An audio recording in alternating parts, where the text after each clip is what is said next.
Olá, sejam bem-vindos a mais um devocional da Bíblia Todo o Ano Todo. Eu sou a Thalita Cunha e o nosso devocional de hoje nós iremos estudar o capítulo 10 do livro de Gênesis e o capítulo 11. Vamos entender aí no capítulo 10 a origem dos povos pós o dilúvio e também a relação da Torre de Babel presente aqui no capítulo 11. Falando então do capítulo 10, quero aqui trazer o versículo 32, que diz: São esses os filhos de Noé, Cã, Jafé e Sem.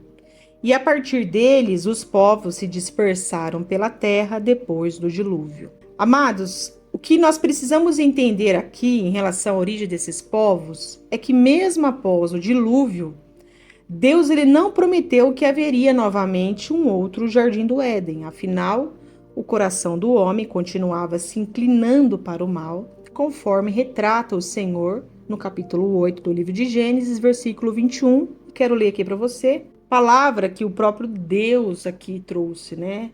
E o Senhor aspirou o suave cheiro e disse consigo mesmo: Não tornarei a amaldiçoar a terra por causa do homem, porque é mau o desígnio íntimo do homem desde a sua mocidade, e nem tornarei a ferir todo vivente como fiz. Enquanto durar a terra, não deixará de haver sementeira e ceifa, calor e frio, verão e inverno, dia e noite. Ou seja, contextualizando essa palavra, né? Até mesmo o justo Noé, ele acabou se envolvendo aí em um ato imoral e vergonhoso, porque Noé ele era um lavrador de vinha e um dia ele acabou se embriagando e em sua embriaguez ele ficou nu. Mediante essa cena, né, o filho dele, Cã, se depara ali com o pai naquele estado e ele vai ao encontro dos seus dois irmãos, Jafé e Sem, né, e diz o que estava acontecendo ali, mas Jafé e Sem teve o cuidado, né, de não olhar para o pai naquela condição imoral. Eles têm o trabalho, né, de pegar uma capa para cobrir a nudez do seu pai, mas eles se apresentam diante do pai de costas para que eles não vejam assim o estado que o pai estava.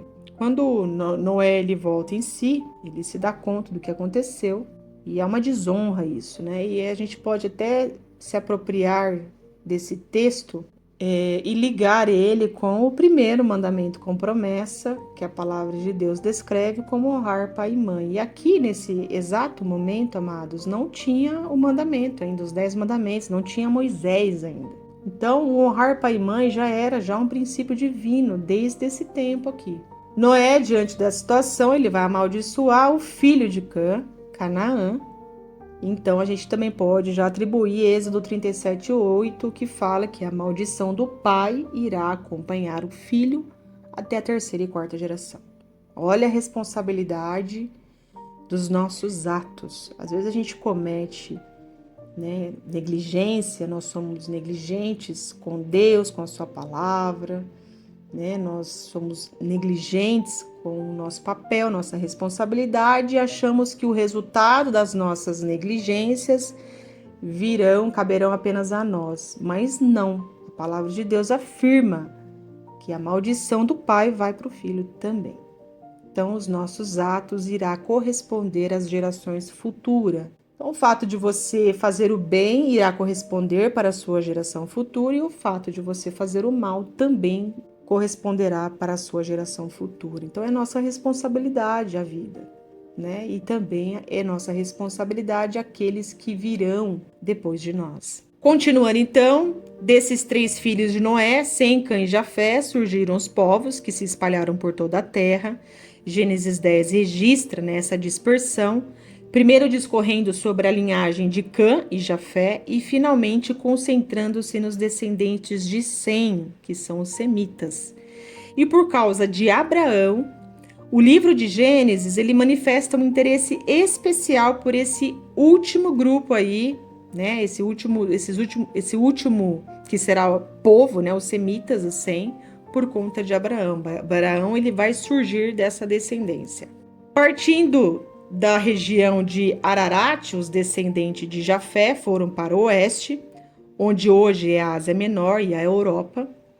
Os de Cã seguiram para o sudoeste em direção a Canaã, Egito e norte da África. E os de Sem se dirigiram para o sudeste da Mesopotâmia, no local que hoje chamamos de Golfo Pérsico. Quando nós refletimos sobre esses movimentos migratórios, fica claro que Deus se interessa por todos os povos. 70 povos ou tribos estão listados aqui e é um símbolo de completude. E é bem provável que Jesus estivesse com isso em mente quando ele escolheu os 70 discípulos para enviá-los de 2 em 2, conforme retrata lá Lucas 10, o versículo 1.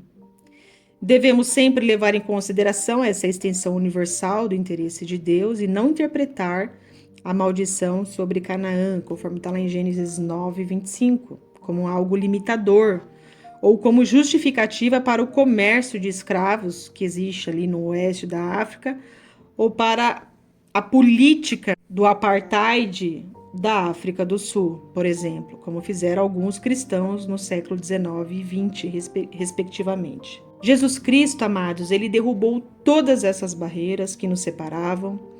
Agora já não há mais diferença entre gregos e judeus, entre circuncisos e incircuncisos, bárbaros e cita, escravos e livres, mas Cristo é tudo e está em todos, conforme está lá em Colossenses 3, versículo 11, e também no livro de Efésios 2, do versículo 11 ao 22, também retrata essa realidade, que em Cristo todas essas barreiras elas vão ser derrubadas. Passando então para a realidade do Gênesis 11, nós iremos falar aqui a respeito da Torre de Babel.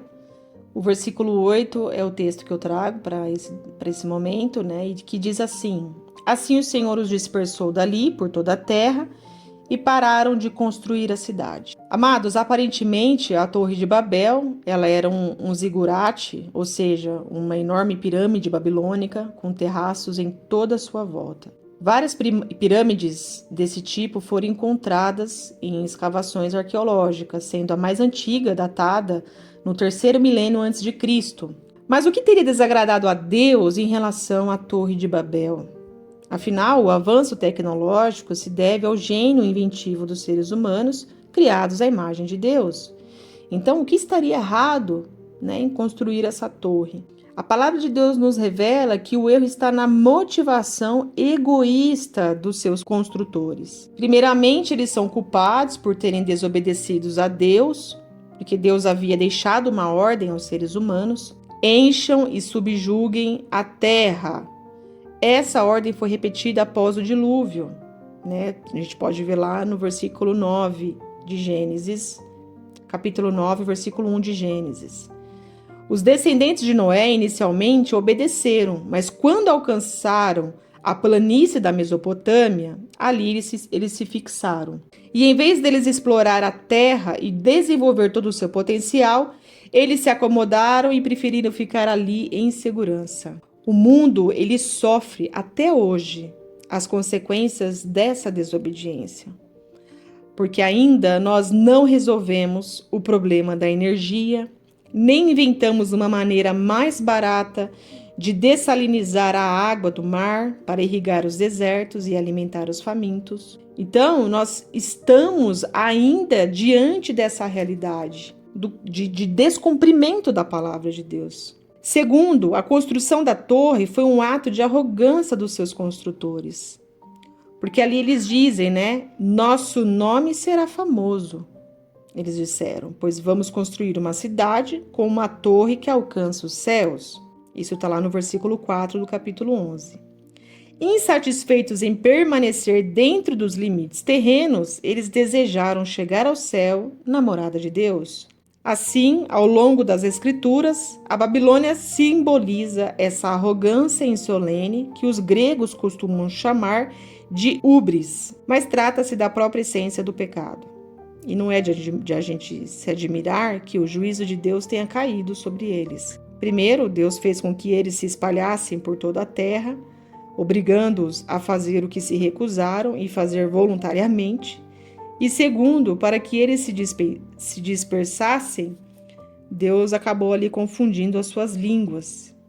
E a língua, amados, é algo vivo, é algo dinâmico, né? É sujeito a mudanças e pode provocar uma separação entre comunidades de línguas diferentes e, ao mesmo tempo, causar mudanças de linguagem nas comunidades isoladas. Então, a história de Babel se contrapõe ao episódio ocorrido no grande dia de Pentecoste, quando as pessoas de todas as nações do mundo ouviram falar das maravilhas de Deus, que cada um em sua própria língua falava. Um ponto importante que nós podemos também trazer para a nossa realidade é essa ambição desenfreada, né? De se chegar no topo do céu e muitas vezes a gente se perder no propósito de Deus. Há um propósito de Deus para cada um de nós. E em toda a história da Bíblia você vai ver Deus sempre instruindo e revelando esse propósito. E todas as vezes que a gente sai desse caminho do propósito de Deus, então a gente entra em muitas confusões. Dentre elas, essa aqui que ocorreu na Torre de Babel. Amém? Vamos orar agora? Pai amado, quero te agradecer por mais uma oportunidade que temos de mergulhar nas Escrituras e compreender toda a história por detrás das letras. Confiamos, Senhor, inteiramente em Suas palavras e em cada registro histórico que traduz de maneira profunda aquilo que o Senhor é. Quero te pedir, Senhor, que arranque as vendas dos nossos olhos, que nos impossibilita, Senhor, de enxergar a verdade. Nos tire, Senhor, de toda ilusão, nos tire da escuridão e de todo tipo de engano. Te pedimos, Pai, que haja um verdadeiro alinhamento de corpo, alma e espírito com tudo que nos aproxima ainda mais de Ti. Oro para que nos fortaleça em nossas fraquezas, que nos revista da Sua armadura, nos capacite com o espírito de sabedoria e revelação. Pai, muito obrigada, Senhor, por nos conectar à Sua essência divina. Eu sei que cada vez mais que nos achegamos a Ti, nos tornamos cada vez melhor. Oramos, Senhor, te agradecendo, em nome do Seu precioso Filho, que vive e reina para todo sempre. Amém. Espero que esse devocional tenha alimentado a sua vida. Se você gostou, curta e compartilha. E nos vemos amanhã no nosso próximo devocional. Abraço.